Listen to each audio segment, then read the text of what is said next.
Salam jumpa. Assalamualaikum warahmatullahi wabarakatuh. Pada video kali ini kita akan membahas mengenai overview proses pengauditan, bukti audit, dan dokumentasi audit. Kita mulai terlebih dahulu melihat bagaimana sih proses pengauditan itu. Nah, yang perlu kita mulai terlebih dahulu adalah pada tahapan pertama itu menilai resiko. Nah, untuk menilai resiko, kita perlu terlebih dahulu mengidentifikasi tujuan audit atau dalam hal ini adalah asersi manajemen untuk yang akan kita periksa nanti. Nah, asersi manajemen di dalam laporan keuangan biasanya dibagi menjadi 5. Ada keberadaan dan ketersediaan, terus kemudian ada kelengkapan, ada penilaian dan alokasi, hak dan kewajiban, dan yang terakhir adalah pengungkapan dan penyajian. Nah, setelah kita mengidentifikasi kelima asersi ini, 5 asersi ini yang nantinya akan kita cari buktinya untuk dievaluasi terhadap standar gitu ya.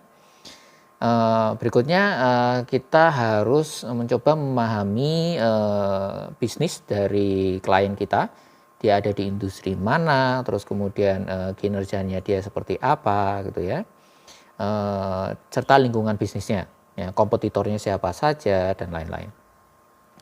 Nah, setelah itu bisa kita lanjutkan ke menentukan tingkat materialitas yang akan kita gunakan pada proses pengauditan. Tingkat materialitas pada awal ini biasa kita sebut sebagai materialitas keseluruhan, yaitu tingkat materialitas pada laporan keuangan. Misalnya pada laporan posisi keuangan, katakanlah 0,5% dari total aset, gitu ya, atau pada laporan laba rugi 5% dari penjualan, misalnya seperti itu. Nah, setelah itu bisa kita lanjutkan dengan melakukan prosedur analitis, menghitung rasio, ya, membandingkan jumlah-jumlah saldo di tahun lalu dengan tahun sekarang, ya, untuk melihat pergerakannya dan lain-lain.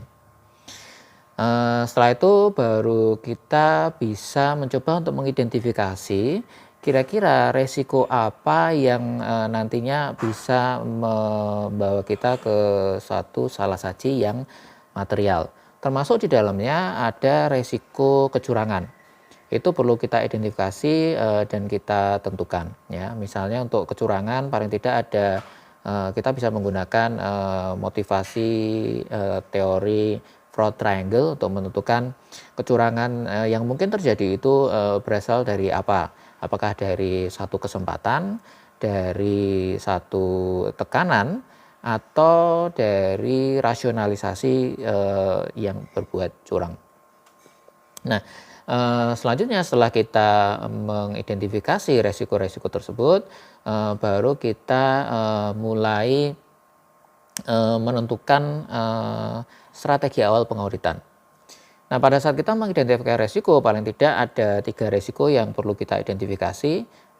Yang pasti ini menggambarkan satu resiko salah saji material, yaitu resiko audit, resiko bawaan, ya, itu merupakan fungsi dari resiko audit yang dikalikan dengan resiko pengendalian dan dikalikan lagi dengan resiko deteksi. Resiko bawaan adalah resiko yang melekat pada laporan keuangan atau pada asersi manajemen pada saat tidak ada pengendalian. Sedangkan resiko pengendalian adalah resiko ketika pengendalian itu gagal atau tidak mampu mendeteksi, ya, atau mencegah terjadinya salah saji material. Dan resiko deteksi adalah kegagalan auditornya dalam mendeteksi adanya salah saji material. Nah, dari melakukan asesmen awal itu bisa melalui tadi prosedur awal. Saya melihat ke dokumentasi, saya habis melakukan wawancara dengan manajemen, wawancara awal tadi untuk memahami perusahaan. Saya bisa bertanya-tanya berkaitan dengan misalnya pengendalian internal. Kalau pengendalian internalnya saya asumsikan bagus, artinya manajemen menyatakan, oh ada pengendalian internal dan dokumennya ada, maka saya berasumsi pengendalian internalnya bagus. Nah, kalau saya berasumsi pengendalian internalnya bagus, maka sebagai auditor kita harus bersifat skeptis secara profesional. Artinya Kalau bagus harus kita uji nantinya, ya, harus kita uji. Kalau kita asumsikan jelek, tanya ada pengendalian internal atau tidak? Oh, tidak ada, dokumentasinya juga tidak ada. Kita bisa mengasumsikan pengendalian internalnya jelek, berarti kita bisa menggunakan pendekatan tidak perlu tes pengendalian, langsung melakukan tes substantif. Dan ini adalah bagian dari strategi awal atau audit preliminary strategi. Nah, setelah itu kita bisa lanjutkan dengan memahami pengendalian internal, ya. Tadi ketika kita sudah tahu pengendalian internalnya itu bagus atau jelek, kan dari situ kita kemudian mencoba memahaminya dengan melakukan berbagai tes. Kalau kita sudah paham, baru kita lanjutkan dengan tahapan berikutnya, yaitu dengan secara detail menentukan resiko-resiko apa saja yang akan dihadapi pada saat pelaksanaan audit. Tadi resiko inherentnya itu apa saja, resiko pengendaliannya apa saja, dan resiko deteksinya itu bagaimana, ya. Nah, setelah tahapan penilaian risiko di awal selesai, maka bisa kita lanjutkan dengan penilaian risiko atas salah saji yang material. Nah, di sini pada tahapan ini kita bisa menentukan respon apa saja yang bisa auditor lakukan terhadap risiko yang sebelumnya sudah dinilai tadi. Jadi kita bisa menentukan siapa saja yang akan melakukan audit. Apakah auditor junior, senior, berapa jumlahnya yang senior, berapa jumlahnya yang junior, ya. Terus kemudian sifat dari audit itu sendiri, mau ekstensif atau mau yang standar-standar saja gitu, ya. Terus kemudian juga kapan dilaksanakannya audit, jauh sebelum tanggal pelaporan atau mendekati tanggal pelaporan, ya. Dan juga yang berikutnya adalah apakah nanti perlu dilakukan prosedur-prosedur alternatif, ya. Jadi seberapa dalam atau seberapa detail, ya, prosedur audit itu harus dilaksanakan. Nah, setelah itu kita bisa melanjutkan ke tahap berikutnya, yaitu melaksanakan prosedur audit, ya. Nah, dalam melaksanakan prosedur audit ini kita bisa melakukan tadi, karena kita sudah tahu pengendaliannya itu baik atau buruk, kita bisa melanjutkan dengan melaksanakan tes pengendalian untuk memastikan pengendalian internalnya benar-benar baik. Kalau buruk, kita lewati tes pengendaliannya, langsung kita lakukan tes substantif, ya. Jadi hasil tes pengendalian itu juga akan menentukan bagaimana tes substantif yang akan kita lakukan. Ya, kalau tes pengendaliannya ternyata memang baik, ya, hasilnya, maka tes substantifnya kita bisa melakukan tes substantif yang tidak terlalu mendetil. Tapi kalau setelah kita tes pengendalian internalnya ternyata tidak sebaik yang kita asumsikan, maka mungkin kita harus mendesain tes detail yang lebih komprehensif, ya.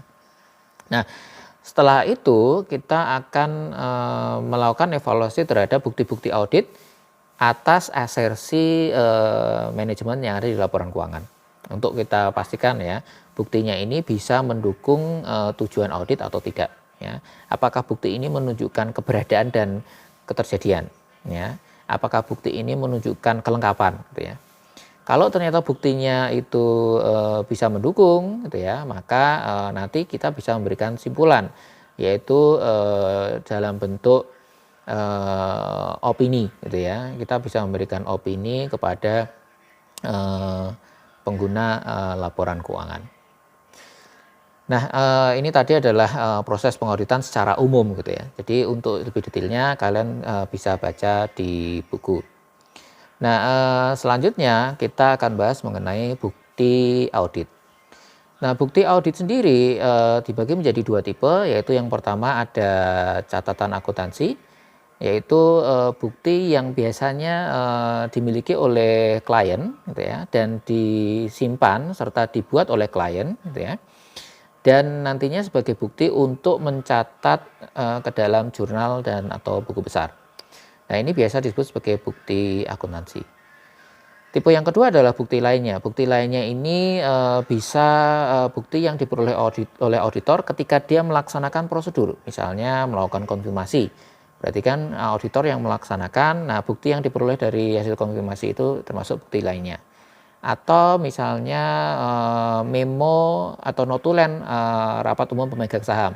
Ini juga termasuk bukti lainnya karena tidak ada informasi yang nanti akan dicatat ke dalam jurnal atau buku besar. Terus kemudian untuk tadi membuktikan ya, atau mengevaluasi bukti, bukti ini kita gunakan untuk mengevaluasi apakah asersi manajemen itu dapat didukung atau tidak tadi ya. Sudah saya jelaskan sebelumnya. Itu termasuk ke dalam tujuan umum dari evaluasi bukti. Ada juga tujuan khusus, yaitu yang bisa kita capai pada saat kita melakukan tes detail, yaitu tujuan khusus transaksi, tujuan khusus saldo, dan tujuan khusus pengungkapan. Jadi bukti-buktinya dipakai untuk mengevaluasi tujuan khusus ini tadi. Nah, selanjutnya bukti itu bisa digunakan atau bisa dipakai untuk mengevaluasi apabila dia memenuhi dua persyaratan utama yang sudah pernah kita bahas di standar pengauditan pekerjaan lapangan. Yaitu bukti itu harus satu cukup. Ya, cukup ini ada beberapa faktor yang mempengaruhi kecukupan. Pertama, dia bisa dalam bentuk populasi secara penuh atau sampel yang mewakili populasi. Terus kemudian kedua, bisa dipengaruhi oleh tingkat materialitas. Jadi misalnya tingkat materialitas, semakin tinggi tingkat materialitas, maka biasanya jumlah buktinya juga semakin sedikit.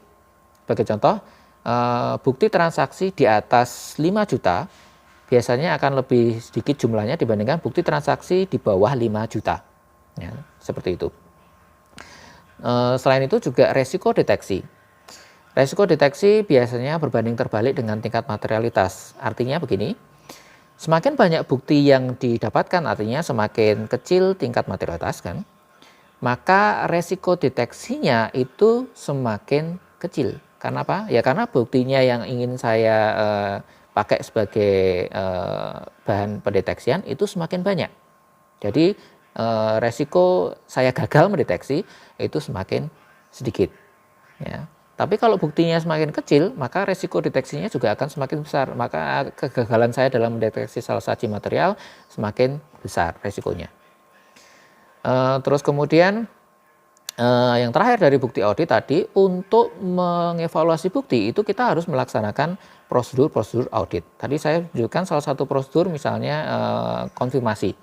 Konfirmasi ini dipakai untuk mengevaluasi bukti, ya buktinya adalah bukti konfirmasi itu sendiri, memastikan apakah tujuan audit tertentu, misalnya keberadaan dan keterjadian dari saldo yang dikonfirmasi itu terpenuhi atau tidak. Ya. Masih banyak lagi prosedur yang lain bisa dibaca di buku, ada prosedur rekalkulasi, ada prosedur observasi, ada inspeksi dokumen, vouching, tracing, inspeksi fisik, aset tetap, ya, dan prosedur-prosedur lainnya. Oke, itu untuk bukti audit. Selanjutnya kita masuk ke dokumentasi. Dokumentasi audit bisa dilaksanakan menggunakan dua macam dokumen. Yang pertama adalah program audit. Ya. Program audit ini akan mendokumentasikan prosedur dari audit yang dilakukan oleh auditor. Jadi dia semacam rencana. Rencana nanti aktivitas apa saja atau prosedur apa saja yang akan dilaksanakan.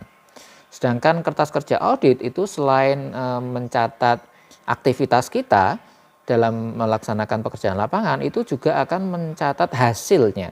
Ya, jadi hasilnya itu apa nanti akan dimasukkan ke dalam kertas kerja serta bukti yang dipakai untuk mengevaluasi. Itu juga yang dipakai untuk mengevaluasi tujuan audit tadi itu juga ada di dalam kertas kerja audit. Nah, program audit ya, itu isinya ada tes pendahuluan, terus kemudian ada tes analitik serta tes detail. Yang dibagi menjadi 3 tadi, tes detail transaksi sesuai dengan tujuan khusus transaksi, tes detil saldo sesuai dengan tujuan khusus saldo, dan tes detil penyajian atau pengungkapan sesuai dengan tujuan khusus pengungkapan. Nah, untuk kertas kerja sendiri dibagi menjadi 4 jenis. Yang pertama adalah neraca lajur, ya. Terus kemudian ada analisis dan ada jadwal, ya. Jadwal ini bukan jadwal aktivitas ya, tapi jadwal pergerakan dari misalnya aset tetap, itu ada penambahan, ada pengurangan, itu nanti namanya adalah jadwal. Terus kemudian ada memoranda, dan yang terakhir ada jurnal penyesuaian dan jurnal reklasifikasi.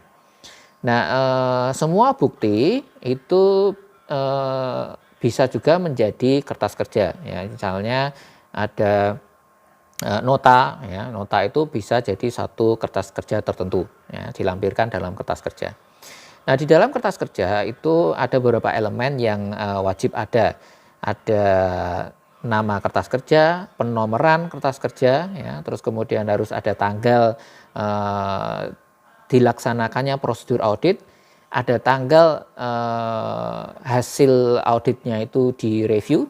Biasanya yang melaksanakan adalah auditor junior, yang akan mereview hasil auditnya adalah auditor senior, ya. Elemen-elemen ini kemudian ditutup dengan adanya tanda tangan dari yang melaksanakan prosedur dan tanda tangan dari yang melakukan review. Nah, tipe berkas dari kertas kerja itu biasanya dibagi menjadi 2, yang permanen, ini seperti struktur organisasi yang nantinya akan bisa dipakai untuk audit periode berikutnya, atau berkas sementara yang memang pemakaiannya khusus untuk periode akuntansi pada saat pengauditan. Demikian yang dapat saya sampaikan. Terima kasih atas perhatiannya. Sampai jumpa di sesi berikutnya. Assalamualaikum warahmatullahi wabarakatuh.